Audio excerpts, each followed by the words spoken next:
What's going on, everyone? I'm just a typical average American here today to react and learn about British insults. I absolutely love this kind of stuff. Americans love British words, slang, British phrases. Americans love it. I love it. Can't get enough of it. There's something about it. It's because it's stuff that makes sense. It's the English language. British people speak English like Americans, but yet it's words in a certain way, in a certain sequence that we've never heard before. It's brand new, and yet you can kind of make sense of it. It's very British. It's hard to explain, but I just love British phrases and slang and insults. This video is about the top 10 British insults. Rude, creative, funny insults. Sounds fantastic. Let's take a look. Today we're looking at the top 10 most creative British insults. So that if you want to call someone stupid or say that they're ugly in a really imaginative way, this is the video for you. That's that exactly.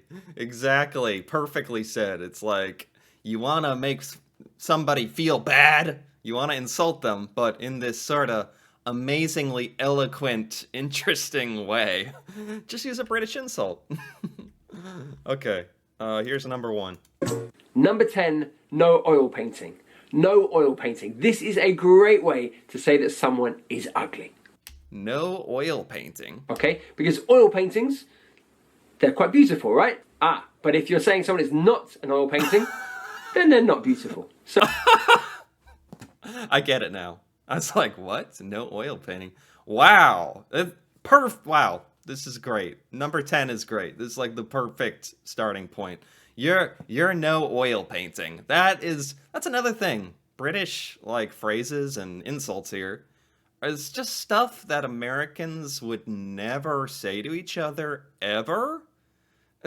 Yet if you said to someone in America, an American, if someone British said so to an American, oh, you're no oil painting, the American would kind of get it and kind of feel bad, but also be like, wow, that was kind of a beautiful way to insult me. So they must be ugly.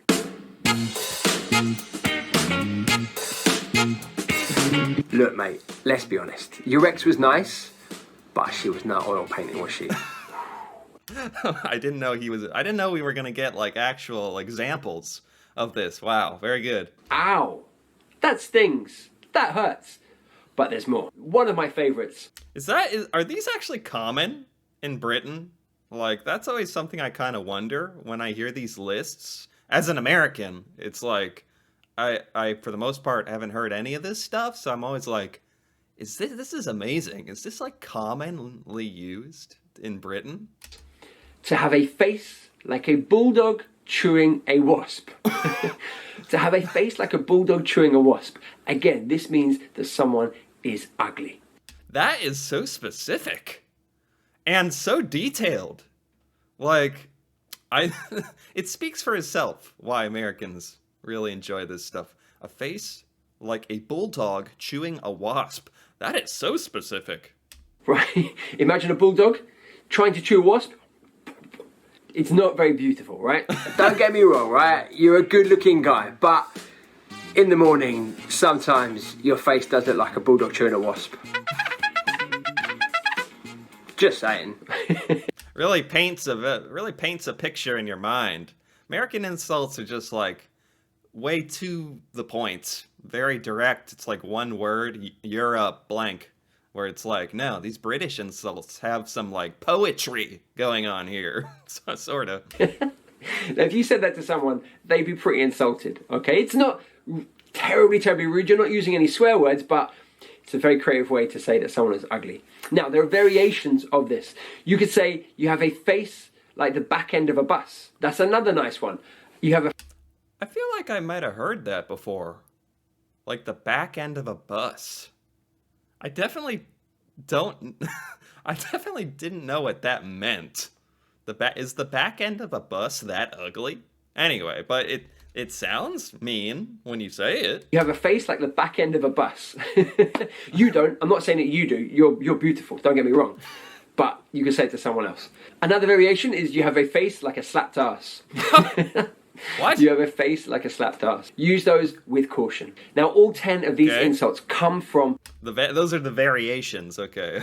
my brand new book. It's a guide to British English, and it's going to be out really, really soon. As soon as it's out, in fact, I'm going to put a link in the description below, so keep your eyes open. Okay, the next one, a big girl's blouse. Now, what's the meaning? Well, it would be directed towards a man who you think is weak and cowardly, and maybe doesn't have a high threshold for pain. Now, in this day and age, there are questions about, is this an acceptable phrase to use? Is it sexist? Because it's a phrase that's linking weakness and cowardice with a female item of clothing. And so that's exactly what came to my mind. In this day and age we live in, I was like, is this kosher? Is this okay to say? Because this does come across as an old school insult where people would try to insult men by basically comparing them to being a woman. So I'm actually glad he kind of brought this up. I was exactly wondering, like, is this used, like, still? So perhaps it's time for us to stop using this phrase. So now I'm really intrigued to know what you guys think about this phrase. Is this just a fun, playful phrase? It's quite creative. Or is it a phrase that perhaps is a little bit sexist and a little bit old-fashioned? Is it a phrase that perhaps we should stop using? So I would love your opinions on this. Let me know in the comments below. Okay, so example sentence, maybe it's a winter's morning, it's really cold, and you're like, oh, I don't want to go and play football. And your mate says, come on, Tom, you big girl's blouse. Let's play some football. I guess... big girl's blouse. I don't even really understand what that means exactly. Blouse. Is that a shirt? Like a large shirt? You're calling them a large shirt? Hold on. Let me look it up.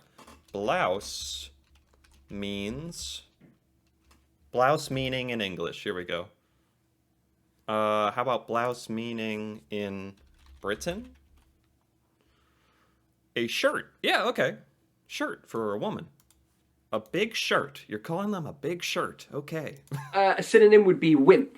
A wimp. So perhaps just use the word wimp. If you... Yeah. That's good. Yeah. That's a word that Americans use and understand, calling them a wimp. Yeah, okay. You don't feel comfortable using this word. 2 sandwiches short of a picnic. That means that someone is a little bit crazy. They're not all together with it in their mind.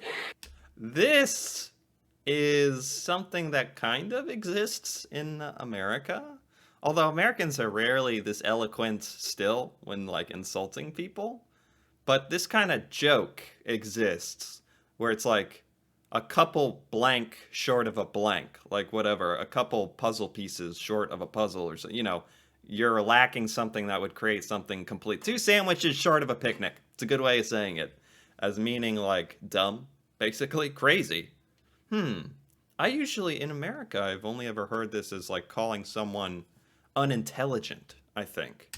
Now, I love this phrase in the sense that it's very cultural, right? Because sandwiches, it's the food that we eat. We love sandwiches and we go for picnics. That's a very British thing. So if you're 2 sandwiches short of a picnic, it's not all there, right? It's incomplete. And maybe the person is a little bit crazy. Now, I'd love to know in your language, what would that be? It might not be 2 sandwiches short of a picnic. It might be 2 other things, maybe food items that are more common in your culture. So let me know in the comments below. Instead of 2 sandwiches short of a picnic, what would you say? I don't know. The only thing that comes to mind is, like, an American might say that such and such person has a couple screws loose, which kind of means kind of in the same vein. He's got a couple screws loose. Like, I don't know what it is that is built that the screws are loose, but it's saying, like, something is incomplete or not all built, which would mean crazy, actually. A couple screws loose. But a couple of whatever short of a would mean, like, dumb, I would actually think. Wait, come here. I swear, our boss is 2 sandwiches short of a picnic. Mental, mate. Now, a similar phrase to this is not the sharpest tool in the box. Yes. This means that someone's a little bit dumb, a bit stupid. Okay, so maybe someone's just joined your company and you're all talking about them and you're like, what do you think of Larry? Larry? He's not the sharpest tool in the box, is he? This one does exist in America. Still, Americans, I'm not saying it's common. Americans are just not eloquent, like, at insults in general, like seriously. So that's why I keep saying it. That's why I like a lot of these British insults. They're like an entire phrase, which means something. Not the sharpest tool in the box. This exists in America, but it's not the sharpest tool in the shed, is what we would say. And I haven't heard that one in a long time, but it definitely exists. Kind of mean, but also kind of funny and creative. So yeah, we'll go with that one. We have 2 for 1. Okay, now we're talking here about England specifically. It's divided into the north and the south. Roughly, there is a line somewhere near Birmingham, and everything north of that is the north of England, and everything south of that is the south of England. That's a whole concept that is really kind of new to me. I didn't realize there was like this Northern England, Southern England thing that mattered at all or had any significance. And apparently it does, enough so that there is a British insult devoted to it. Northern monkey, Southern softy. Okay, maybe he'll elaborate on this. Now, each has an insult for the other. So in the south of England, people call the people from the north of England northern monkeys. In the north, they call the people from the south southern softies. Now, both are offensive. I'm not telling you to use them. I'm just raising your awareness. How offensive is this? Is this like really offensive? Like, I'm actually curious now. Is this something, because it comes across as kind of lighthearted, like a joke, like they're calling them a monkey, which is kind of random. And it comes across as kind of silly. But is this like, if you said someone from the north or south was one of these things, would that be taken as like, we're going to start a fight over this kind of thing? Okay, so please don't go out there start calling someone a southern softie or a northern monkey. Okay. You might offend someone, but they're phrases that exist, right? I guess the link here is that northern monkey people think maybe people are stupid, and then in the south, and then people from the north of England think that people from the south are a bit soft, a bit weak, a bit wimpy in some respects. Dead from the neck up. Dead from the neck up. I think you can imagine what this means. This is perfect. Dead from the neck up. I've never heard this one. It says the meaning is stupid. Dead from the neck up. That's great. That's one of my favorites so far. You just have to think about it for a few seconds, and you're like, he just called me dead from the neck up. I wouldn't even be mad. I wouldn't even be insulted if a British person, called me dead from the neck up. I'd just be like, thank you. Wow, that was beautiful. Stupid, right?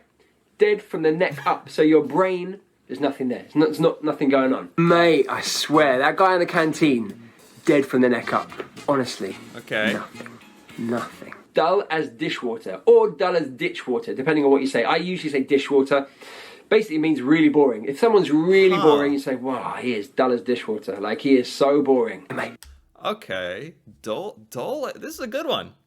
Dull as dishwater. I like how they all have, like, alliteration or whatever. When like, this has 2 words that start with D. It's like, dull as dishwater. Really rolls off the tongue. I feel like that's a part of having a good insult. It's got to really come off the tongue well.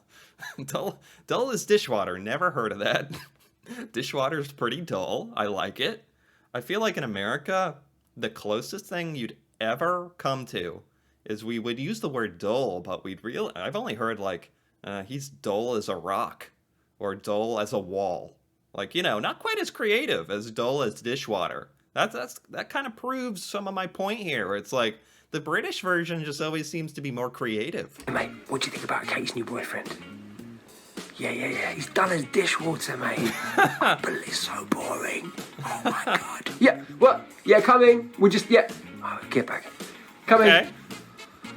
I like it. Mad as a box of frogs. What? That's mad as a box of frogs. This is what I come for. This is what I came for. This is what I pulled up this video and was like, I'm going to learn British insults today. Mad as a box of frogs. I almost don't believe that that's real. It sounds like... I almost don't believe it.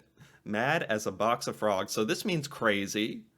Like, it's so random. But it makes sense. Mad as a box of frogs. We don't use the term mad very often to mean insane in America. We use it to just mean angry, mad. But I'm aware that you can use mad as, like, crazy or something. Oh, he's gone mad. But not mad as a box of frogs. Wow. Mad as a box of frogs. You can imagine a box with lots of frogs in. They're going everywhere. They're jumping everywhere. They're kind of crazy. That's kind of what it means, right? Yeah. Mad as a box of frogs. Never thought about that in my entire life. But when it creates that visual image, that's when, as an American, I just sit back and I'm like, yeah, he's right. He's right. That is beautiful. That's perfect. My old art teacher was mad as a box of frogs. You lot, all of you, you're as mad as a box of frogs. I have had it with you lot. Unbelievable. Now, what would that be in your language? Let me know. Is it mad as a different animal? You tell me. This is to insult a place. No, I can't even think of anything. Mad as a blank. No. I know in Alice in Wonderland, it's like mad as a hatter. No one says that. That's just from that story. No, this is like, it's pretty unique. It's the only one I know now. Mad as a box of frogs. I'll have to use that one. You would say it's the armpit of somewhere. So, for example, I might say Norwich is the armpit of England. Okay. Actually, Birmingham is the armpit of England, but anyway. I'm kind of familiar with this one. Americans don't use this very often, but I'm aware of this one. If someone said blank place is the armpit of something, obviously that is not good, to say the least. But this is not used in America, but Americans would understand this one, but we don't have the cunning and creativity to actually use this one in real life. So I like it. Like, it's the worst part of England. It's, if you think about an armpit under here, it's pretty gross, isn't it? Like, it's the part that you look at the least, you want to think about the least, smells bad. You get the idea, right? So Norwich is the armpit of England. Now, I'm not saying that for real. Yeah, he is saying that, actually. Norwich is a lovely place. Please go and visit there. No, go and visit. But it's an example, okay? Norwich is the armpit of England. You could use it for anything, though, right? You could say the United States is the armpit of the world. Hey. Just an example. It's not my opinion, okay?